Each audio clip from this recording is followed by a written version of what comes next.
They told me my sign was illegal! That morning, I watched the HOA president pull up in her BMW worth nearly $100,000, rip down my curve warning sign like it meant nothing.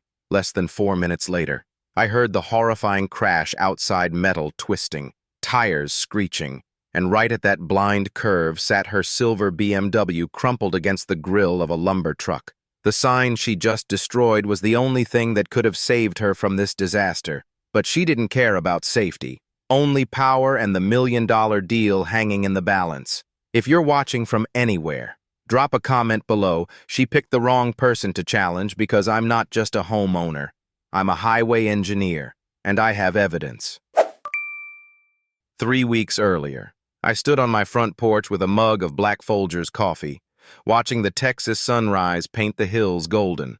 The air smelled like dry grass and diesel from the occasional truck rumbling down Ridgeline Road. I'd retired early from the Texas Department of Transportation after 22 years designing highways, and I'd bought this place at 4247 Ridgeline Road because it was quiet, affordable, and just far enough from the Ridgemont Pines HOA boundary that I wouldn't have to deal with their rules. My house sat outside their jurisdiction, but the road in front connected directly to their gated community half a mile east. That road had a problem: a 90-degree curve with no warning, no painted lines, and an 8-foot drainage ditch waiting on the outside edge. 2 months ago, I'd watched a red Chevy Silverado nearly flip into that ditch. The driver stumbled out, shaking, and told me she had no idea the curve was that sharp. That's when I decided to do something about it. I ordered a standard yellow diamond curve warning sign for $287. Had it installed on my property at the end of February. Legal, safe, necessary. I didn't expect anyone to care, but that morning, I heard the sound before I saw it: a turbocharged engine roaring up the road. I turned my head just as a silver BMW 540iX Drive whipped into my driveway and slammed the brakes, kicking up gravel inches from my mailbox. My hand tightened around the coffee mug. The door swung open, and out stepped Monica Pritchard. I'd seen her before at the grocery store, always dressed like she was heading to a boardroom. Today, she wore a white Armani blazer, black slacks, Louboutin heels with the signature red sole, and she carried an iPad Pro like a weapon. Her personalized license plate read PRTCHRD. She didn't say hello. She just walked straight up to my porch and said, "We need to talk about that sign." I set my coffee down and stepped off the porch. "Good morning. I'm Keith Randall. Can I help you?" She didn't acknowledge the greeting. "I'm Monica Pritchard, president of the Ridgemont Pines HOA. That sign violates our community aesthetics standards. You need to remove it within 48 hours. I kept my voice calm. "Thanks for stopping by, but this house isn't part of the HOA. I checked the deed when I bought it. The sign is on my property, and it's there for traffic safety." She cut me off. "I don't care. This is a high-end neighborhood with an average property value of $750,000. Your sign reduces aesthetic value. I've received complaints from 3 neighbors." I shook my head. "I haven't received any official complaints. And again, I'm not in the HOA. Her voice went cold. "You'll receive a formal letter, and if you don't remove it, I'll report you to Travis County Code Enforcement." Then she did something strange. Instead of leaving, she pulled out her iPhone and started taking photos of the sign from 5 or 6 different angles. But she didn't just photograph the sign. She turned in a full circle, snapping pictures of the terrain, the curve, the ditch, the sightlines from the road. I watched her zoom in on the space where a developer might want to build, then back at the curve itself. That wasn't about aesthetics. That was about something else. She stopped at her car door, turned back, and asked, "How long have you lived here?" I said. 2.5 years. She narrowed her eyes. "What do you do?" I hesitated. "I'm retired. Used to be a highway engineer." Her expression shifted, like she was calculating something. "A highway engineer? But you don't know that placing unauthorized signs on public roads requires a county permit." I kept my tone steady. "This sign is on my private property, warning people about a hazard. I know the law." She got into her BMW, slammed the door, rolled down the window, and said, "Around here, we have rules. You'll learn that." Then she floored it, the engine roaring as she tore down the road at what looked like 45 or 50 miles per hour in a 25 zone. She didn't slow down going into the curve. She blasted through it like she was proving a point. I stood there watching her taillights disappear, and a cold thought settled in my gut. This wasn't over. I went inside and created a new folder on my laptop labeled HOA_dispute_2025. I pulled out my signed documentation, the invoice, the standards printout, the property deed with the boundary clearly marked. Then I searched for HOA authority over private property in Texas. The first result confirmed what I already knew. HOA covenants only apply to properties within the recorded boundary. My house was purchased before the HOA expanded. I was clean, but I wasn't naive. I glanced up at the corner of my ceiling where I'd installed a Ring camera back in November to monitor package deliveries. The camera faced the road, covering my driveway, the sign, and 50 feet ahead. I opened the app and checked the angle 160 degrees wide, 1080 PHD, night vision, cloud storage.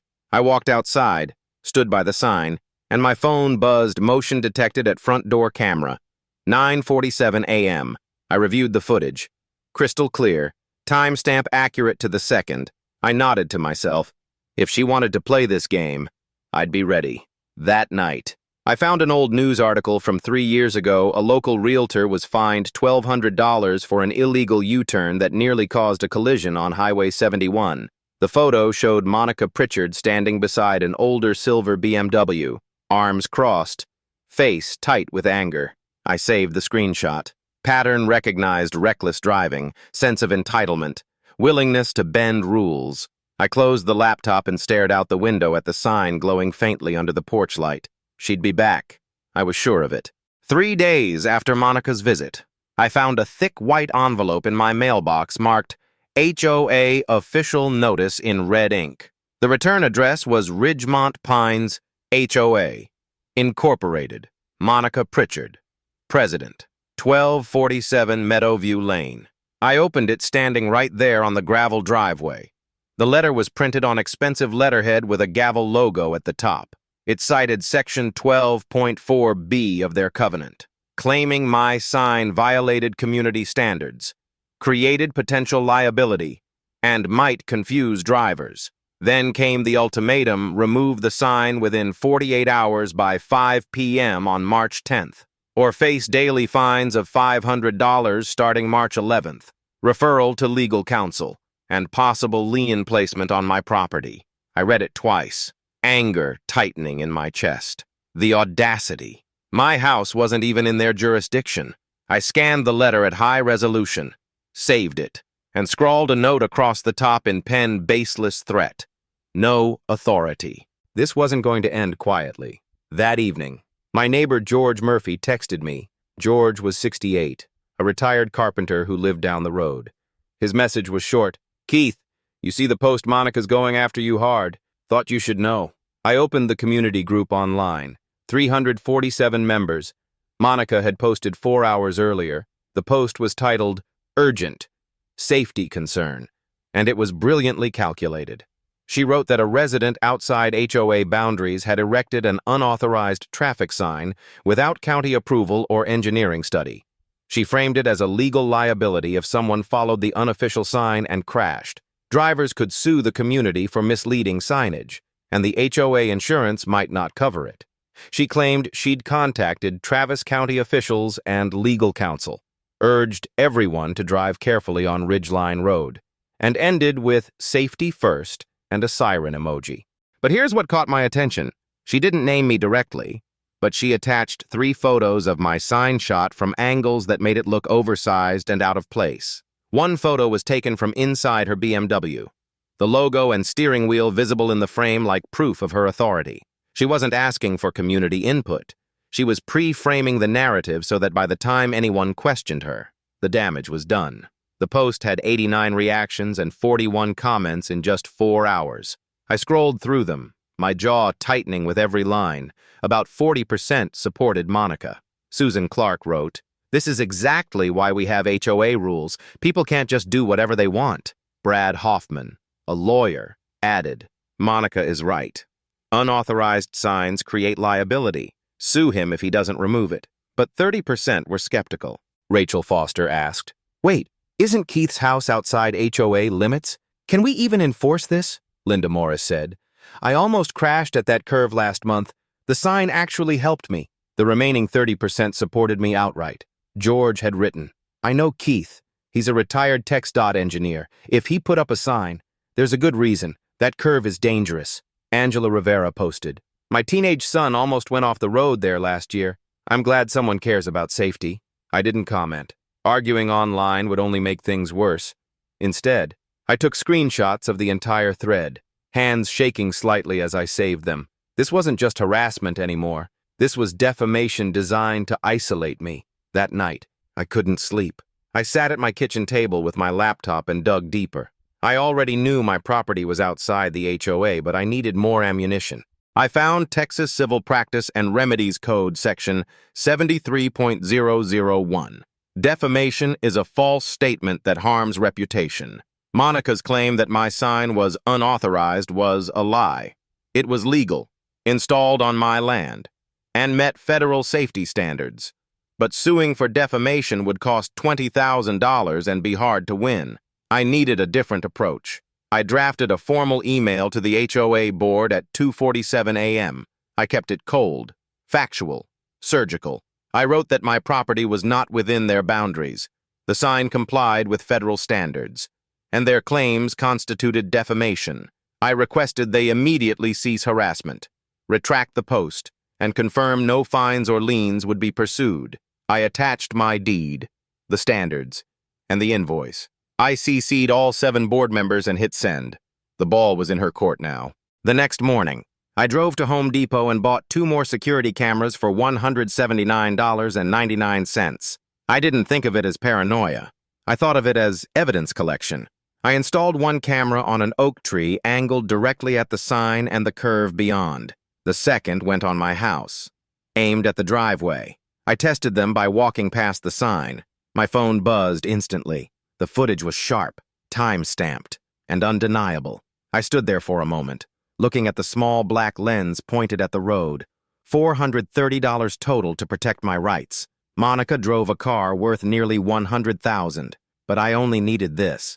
I wasn't wealthy, I wasn't connected, but I was careful, and careful beats careless every time. While searching for more information on Monica, I found an article in the Austin Business Journal from late February. The headline read, Pritchard and Associates in talks to sell prime development lot for $1.2 million. My stomach dropped. The article said Monica was negotiating the sale of a 4.2-acre lot adjacent to Ridgemont Pines. The buyer, Meridian Development Group, was conducting traffic safety assessments before closing.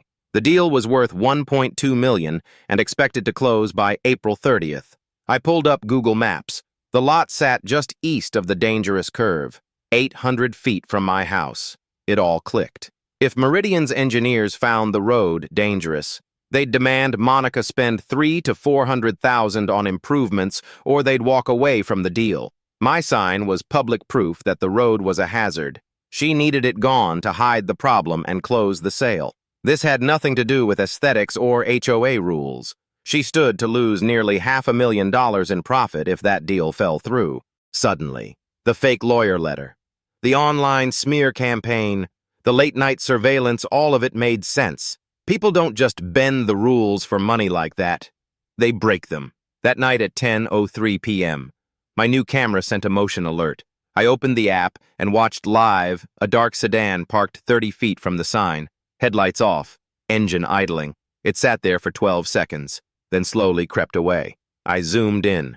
The night vision couldn't catch the plate, but I could see the silhouette long, low, sloping hood. And then I saw it, a small reflective glint on the front grille.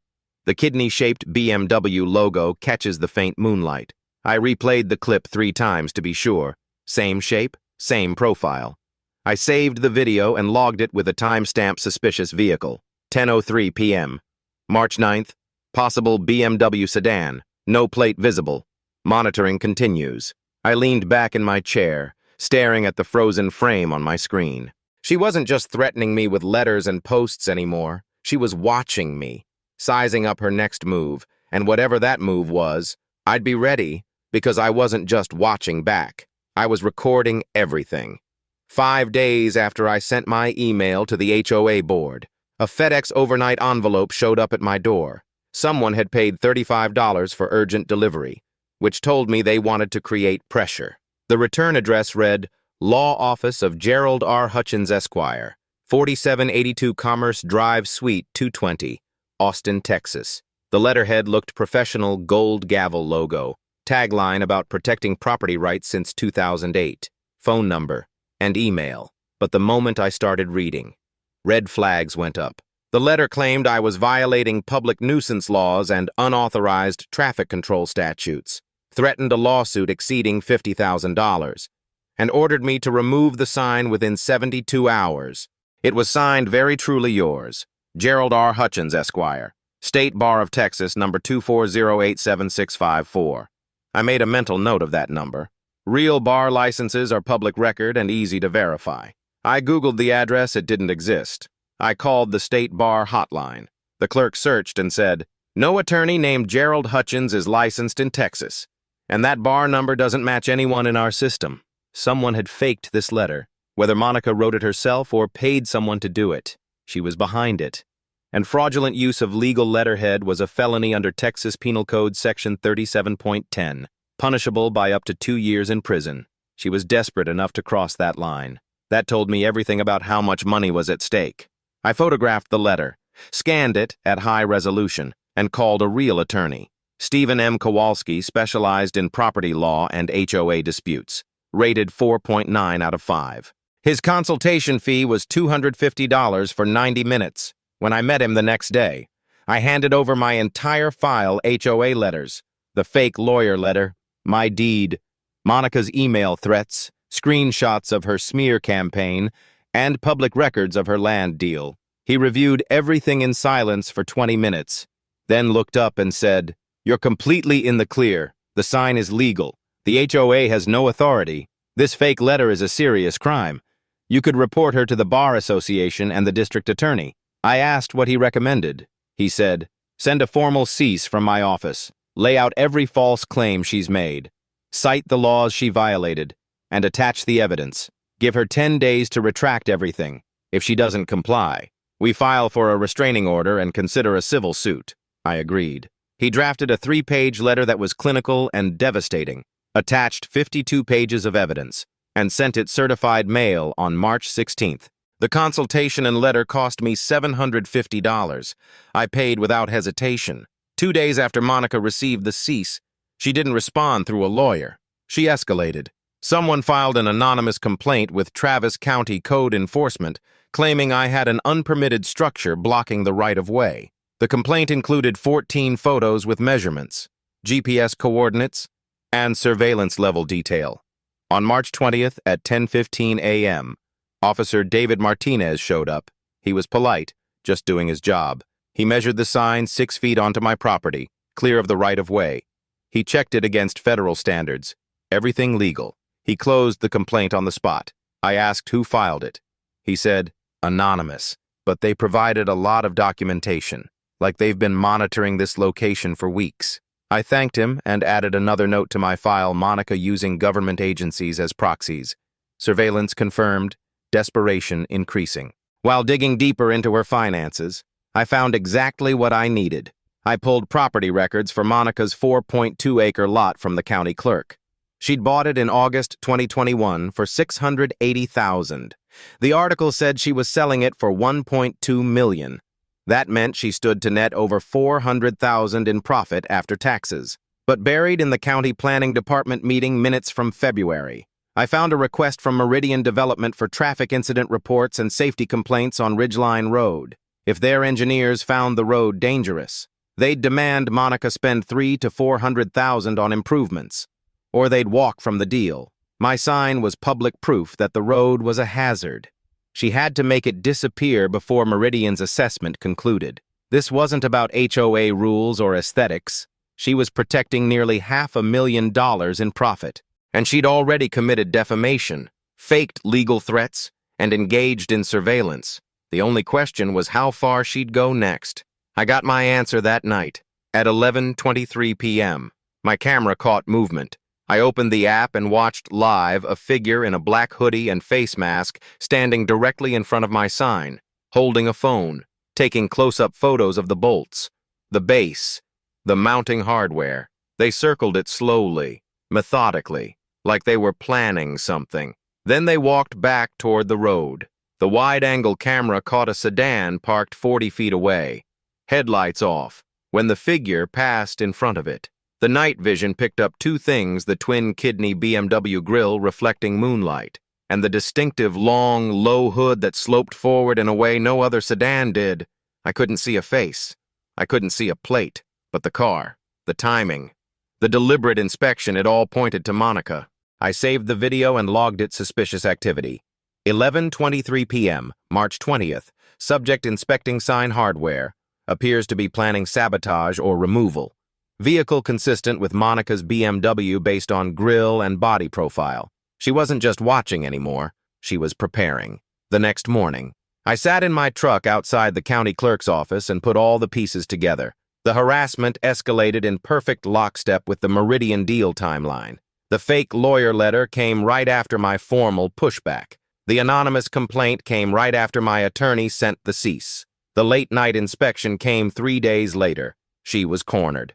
Her deal was set to close by April 30th, only 5 weeks away. Meridian's engineers were reviewing traffic safety data right now. If they found evidence that the road was dangerous, incident reports, complaints, or even just my sign documented in county records, the deal would collapse.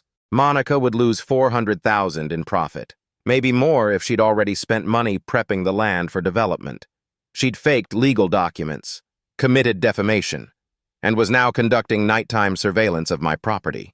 The pattern was clear. She'd already broken multiple laws.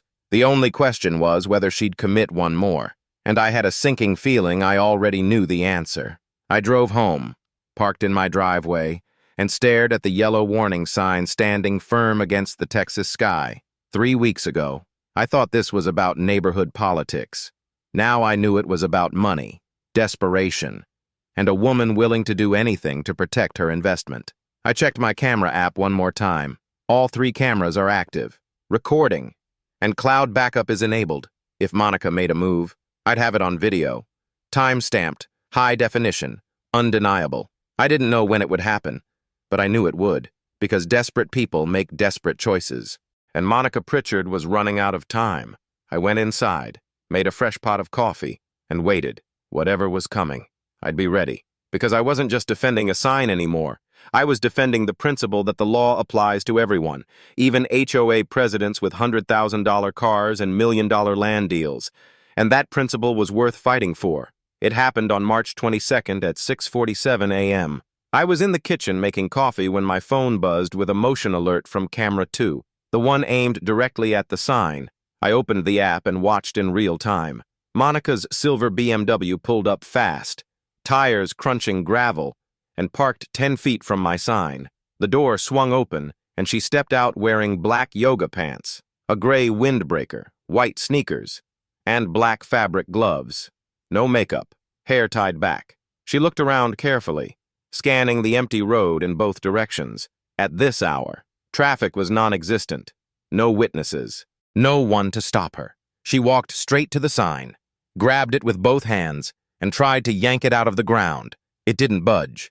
The sign was bolted into a concrete base with 4 heavy-duty fasteners. She pulled harder, her whole body leaning back, but the metal barely shifted. I stood frozen in my kitchen, coffee mug halfway to my lips, watching her on my phone screen. She was really doing this. She walked back to her car, popped the trunk, and pulled out a tire iron, the standard X-shaped kind that comes with every car. Then she went back to the sign and started swinging. The camera picked up the impact sounds, faint but distinct enough to hear metal striking metal. Clang, clang, clang. She hit the base 3 times, 4 times, 5 times. One of the bolts twisted, another bent. She kept hitting it, methodical and focused, like she'd rehearsed this exact sequence. After about 40 seconds, the sign gave way. It tilted, then fell. Monica grabbed it, dragged it across the dirt, and threw it into the drainage ditch 8 feet below the road. I heard the crash as it hit the rocks at the bottom. The timestamp read 6:47:22 a.m. She tossed the tire iron back into her trunk, slammed it shut, got into the driver's seat, and adjusted her mirrors. Then she pulled out onto the road and drove east, accelerating hard like she wanted to put distance between herself and what she'd just done. The camera recorded her taillights disappearing around the bend. 6:48:41 a.m. She was gone. I didn't run outside. I didn't chase her. I stood there and hit the save button. The file was uploaded to the cloud automatically. 2 minutes, 19 seconds of footage showing Monica Pritchard committing criminal mischief and removing a traffic safety warning. I walked outside. The sign was gone. All that remained were the bent bolts sticking out of the concrete base and deep tire tracks where her car had been parked. I pulled out my phone and recorded a quick narration. This is Keith Randall. It's 6:49 a.m. on March 22nd. My traffic warning sign has been removed and thrown into the ditch. You can see the damaged hardware here, and tire tracks here. I have security footage of the person responsible. I filmed the ditch, zooming in on the yellow diamond sign lying crooked at the bottom, metal scratched and dented. Then I stopped. I didn't touch anything. Evidence. I was about to go back inside when I heard it, a sound that made my blood go cold. First, the sharp screech of tires on asphalt, then a massive, sickening crash, metal crumpling, glass shattering, something heavy slamming into something even heavier. It came from the east, maybe a quarter-mile away, right at the curve. I ran. My boots pounded the gravel as I sprinted down Ridgeline Road. It took me less than 2 minutes to cover the distance, adrenaline pushing me forward. Smoke was rising before I even got there, a thin white column against the pale morning sky. When I rounded the bend, I stopped. Monica's silver BMW was crumpled like an accordion against the front end of a massive Ford F-250 pickup truck loaded with lumber. The hood was folded in half, the engine block visible through the twisted metal. The windshield was shattered. Both airbags hung limp. The front left wheel was bent inward, and the axle snapped. Smoke poured from the radiator. The truck had damage, too. The front bumper caved in. The right headlight smashed, but the driver was standing outside, shaken but unhurt.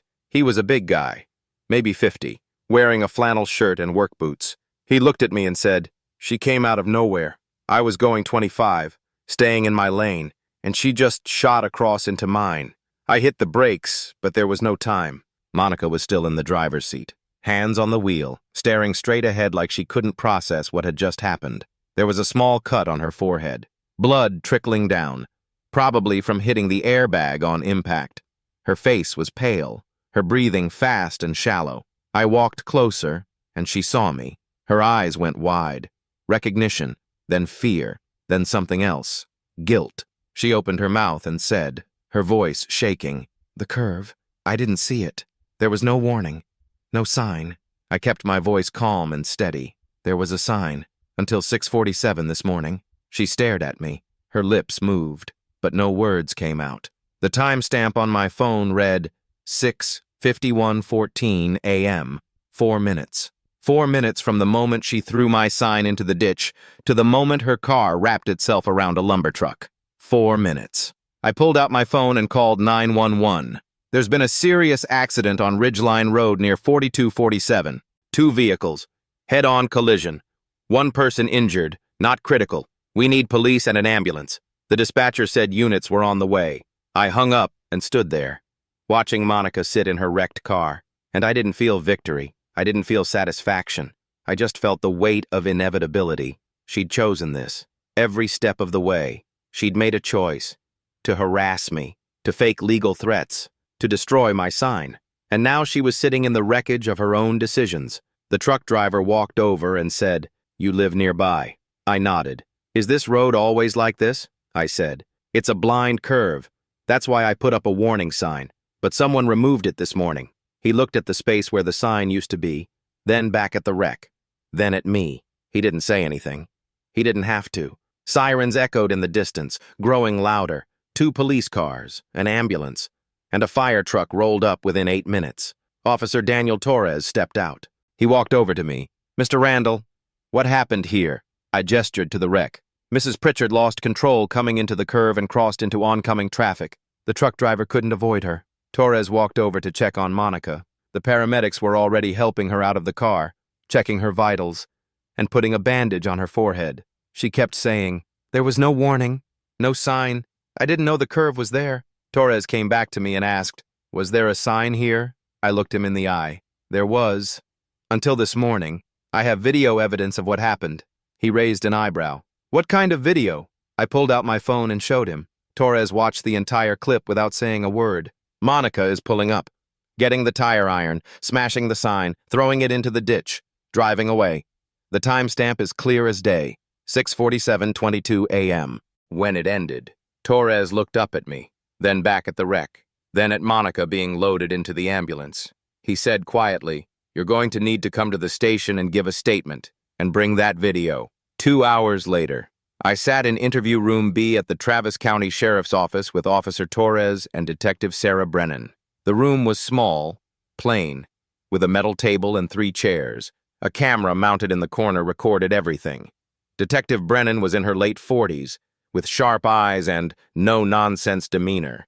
She'd been assigned because the accident involved potential criminal activity. I handed her a USB drive containing the security footage. She plugged it into her laptop, and we watched together. The video played in silence. Monica is pulling up at 6:47:22 a.m., getting out, looking around, grabbing the tire iron, smashing the sign, throwing it into the ditch, driving away at 6:48:41 a.m. The timestamps were crystal clear, burned into the bottom right corner of every frame.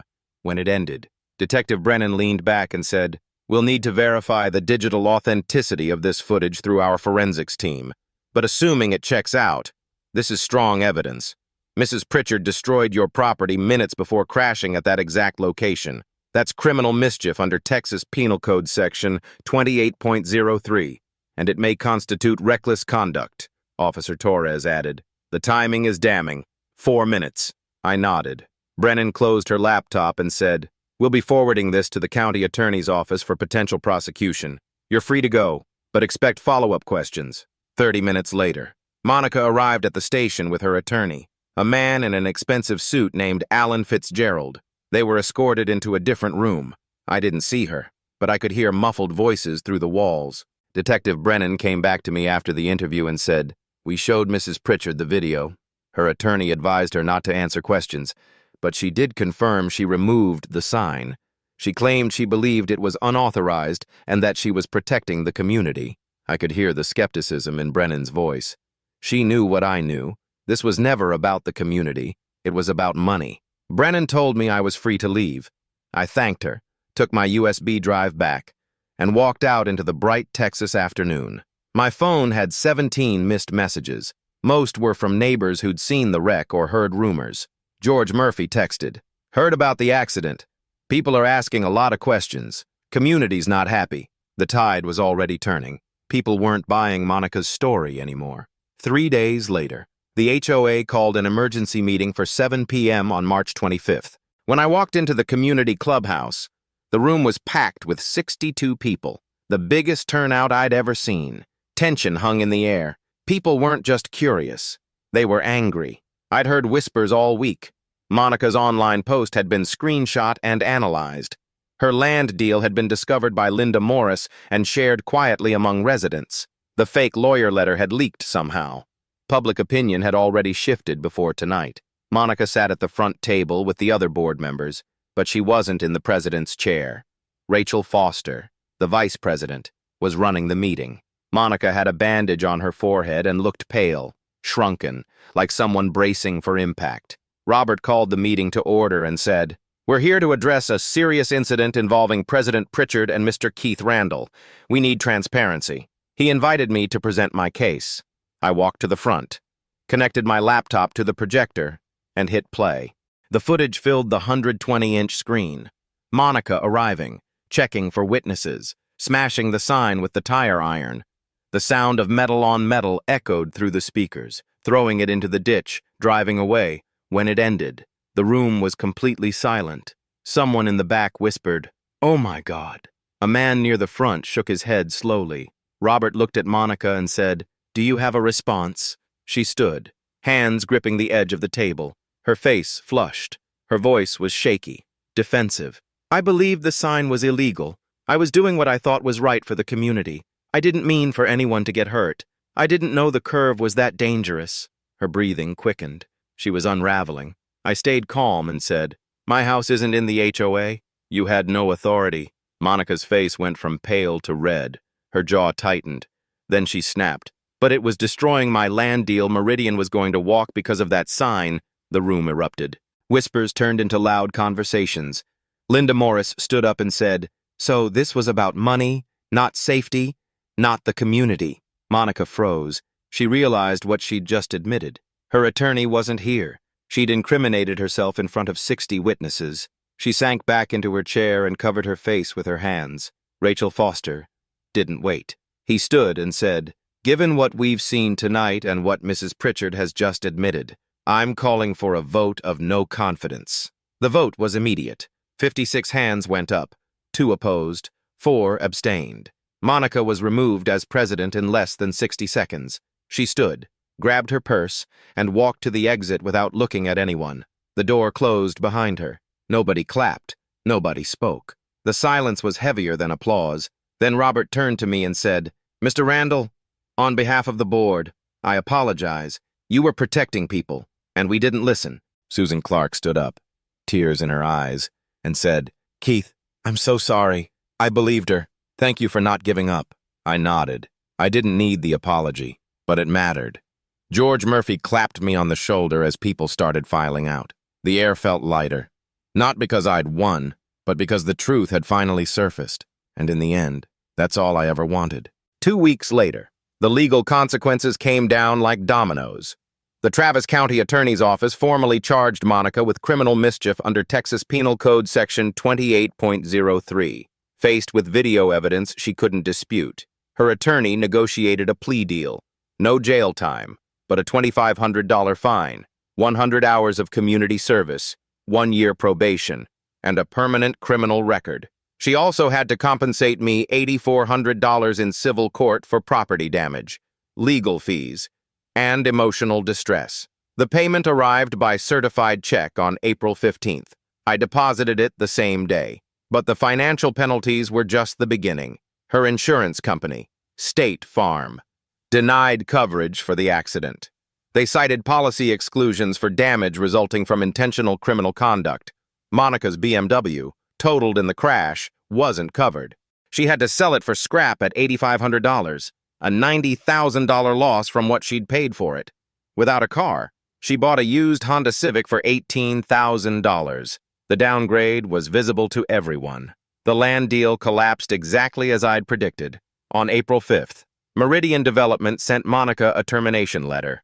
Their engineers had reviewed traffic safety data and determined the road required $380,000 in safety improvements. The project was no longer financially viable. Monica lost the sale, along with over $400,000 in expected profit. Her real estate license was revoked by the Texas Real Estate Commission due to her criminal conviction. She couldn't work in her own industry anymore. The total financial damage, between the wrecked car, the lost land deal, fines, and legal fees, exceeded $560,000, all because of a $287 sign she decided to destroy.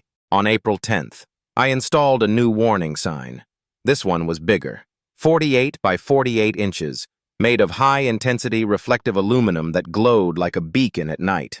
I hired professionals to anchor it in 3.5 feet of concrete. Nobody was pulling this one out by hand.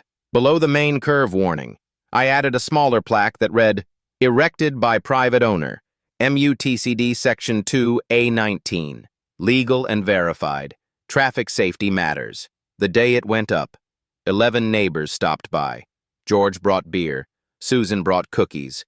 Rachel Foster shook my hand and said, "You taught us something important. Principles matter more than politics." I stood on my porch that evening, coffee in hand, watching the sign catch the last rays of sunlight. A car slowed as it approached, saw the warning, and navigated the curve safely. That's all I ever wanted. Monica's story became a lesson. You can have money, power, and influence, but none of that protects you from the consequences of your choices. She chose harassment over honesty. She chose destruction over dialogue. And in the end, she lost everything she was trying to protect. Me, I didn't lose anything. I kept my integrity, my home, and my peace of mind. The sign still stands today. A reminder that doing the right thing isn't always easy, but it's always worth it.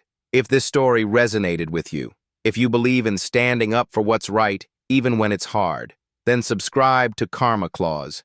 We share real stories about real people facing real consequences, because karma isn't just a concept, it's a pattern, and when you see it unfold, it reminds you that justice, however delayed, finds its way.